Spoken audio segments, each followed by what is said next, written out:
Hai teman-teman semua, apa kabar?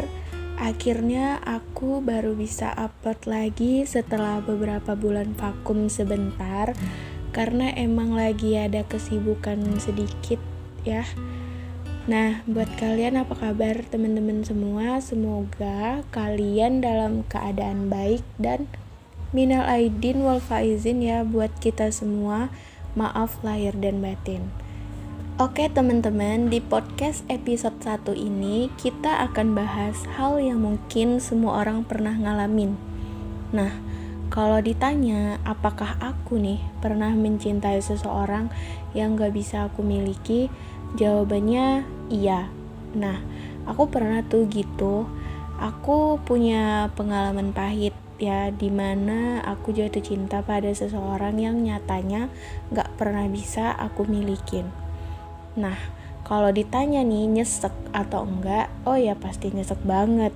Karena aku sadar seberapapun besar cinta yang kita kasih buat dia, seberapapun besar pengorbanan yang aku lakukan buat dia, tetap aja dia gak akan pernah menjadi milik aku gitu. Nah, sebenarnya pengalaman seperti ini pasti bukan hanya aku aja yang pernah ngerasainnya. Kamu mungkin pernah, atau temen kamu mungkin pernah. Misalnya mencintai idola sekolah kamu, atau temen semasa kecil kamu, atau mungkin sahabat kamu sendiri gitu ya. Nah, mungkin kamu pernah mencintai seseorang mungkin yang udah punya pasangan, atau orang yang berbeda agama dengan kamu, atau seseorang yang dibenci oleh orang tuamu, atau ya bahasa halusnya tidak direstui gitu ya. Nah, sebenarnya nggak ada alasan logis kenapa kita cenderung mencintai seseorang yang nggak bisa kita miliki. Yang kita rasakan hanyalah kebahagiaan semu yang berujung pada rasa sakit di akhirnya. Nah, setelah aku merefleksikan diri dan berpikir, menurut sudut pandangku, ada 6 alasan kenapa kita bisa jatuh cinta pada orang yang nggak bisa kita miliki. Nah, yang pertama, terobsesi pada sosoknya dia. Nah, terkadang kita mungkin gak bisa membedakan perasaan yang sedang bergemuruh di hati kita. Nah, apakah memang kita cinta, atau ternyata kita tuh hanya terobsesi sama dia. Nah, bisa jadi sebenarnya kita hanya terobsesi kepada orang tersebut karena ada sesuatu yang istimewa dalam dirinya gitu. Nah, contohnya seperti saat kita mencintai seorang kayak artis gitu ya, atau selebgram atau idol yang rasanya jauh gitu dari jangkauan kita. Nah, ibaratnya jauh dari jangkauan itu ya kita tahu gitu kita nggak akan mungkin bisa deket atau memiliki dia gitu, tapi kita tetap terobsesi sama dia padahal kita tahu bahwa dia nggak mungkin bisa kita miliki. Nah, yang kedua, lebih tertarik pada apa yang tidak dimiliki. Nah, kalian pasti sering dengar istilah rumput tetangga selalu lebih hijau. Nah, istilah itu seperti kayak udah menunjukkan memang udah sifat manusia bahwa sesuatu yang tidak kita miliki akan terlihat lebih indah dan menggoda. Sama halnya ketika kita mencintai seseorang yang jelas-jelas gak bisa kita miliki. Misalnya aja, kamu mencintai pacar dari sahabatmu sendiri nih. Nah, bisa jadi kamu mencintainya karena kamu merasa dia adalah sosok yang berharga dan pantas untuk kamu cintai. Nah, anehnya, rasa ketertarikan itu akan semakin meningkat kalau kamu gak menemukan orang yang benar-benar sama seperti dia gitu. Contoh nih, kamu gak akan bisa buka hati buat si A sebelum si A itu bener-bener kayak si B, orang yang bener-bener kamu cintai tapi gak bisa kamu miliki. Begitu teman-teman. Oke, nah yang ketiga, semakin ditolak semakin tertantang. Nah, sesuatu yang berharga tidak datang dengan mudah karena segalanya butuh perjuangan kan. Nah, manusia nih pada dasarnya seneng tantangan dan seneng jika bisa menang gitu. Nah, semakin sulit seseorang didapatkan, maka kita akan semakin menginginkan karena kita sudah kayak menganggapnya itu kayak berharga gitu. Makanya kita terus berjuang, semakin tertantang, berjuang. Nah, semakin kita ingin, semakin ya semakin tertantang lah kita gitu. Nah, yang keempat, ingin menaikkan harga diri. Nah, alasan lain mengapa kita cenderung mencintai seseorang yang gak bisa kita miliki adalah karena mungkin kita ingin menaikkan harga diri kita.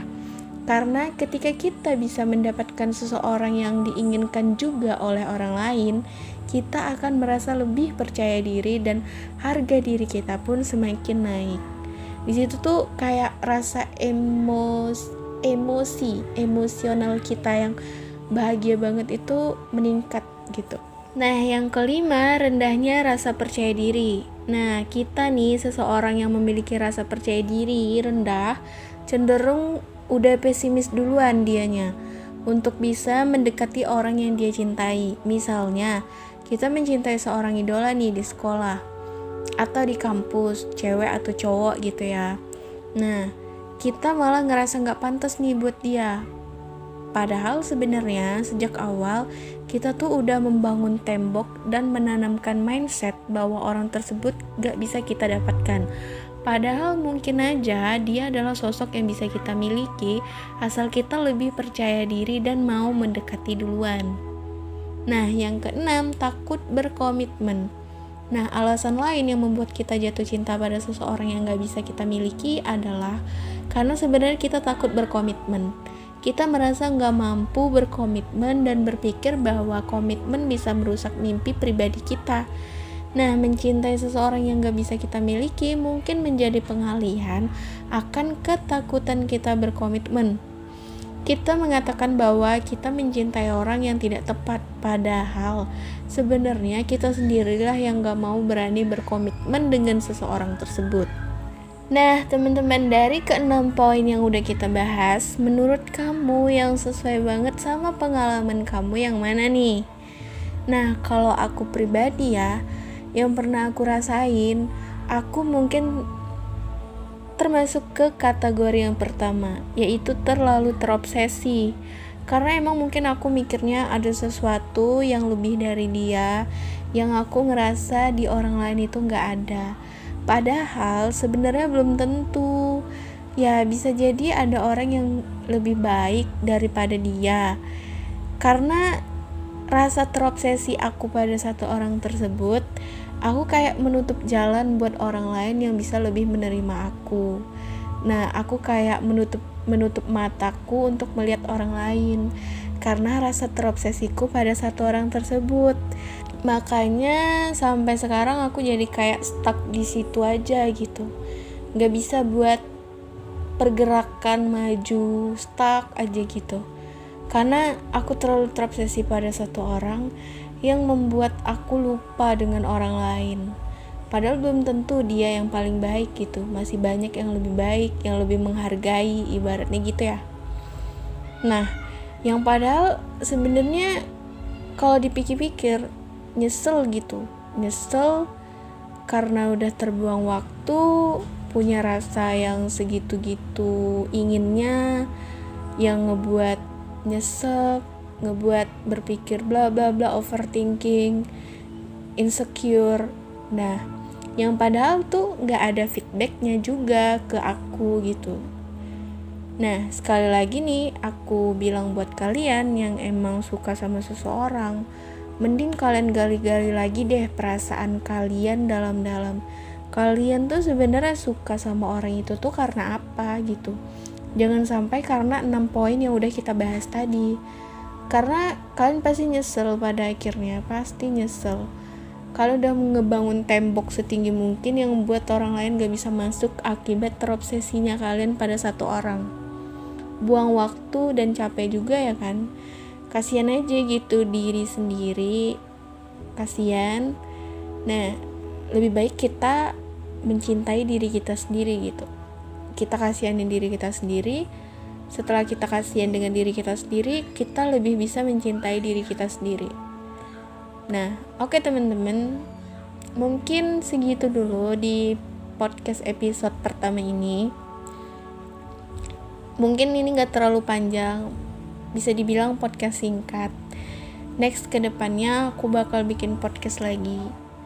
Oke teman-teman, sekian dulu, aku Bella Oliza. Pamit, sampai jumpa. Jangan lupa di subscribe, like, dan komen ya. Audio Jungle.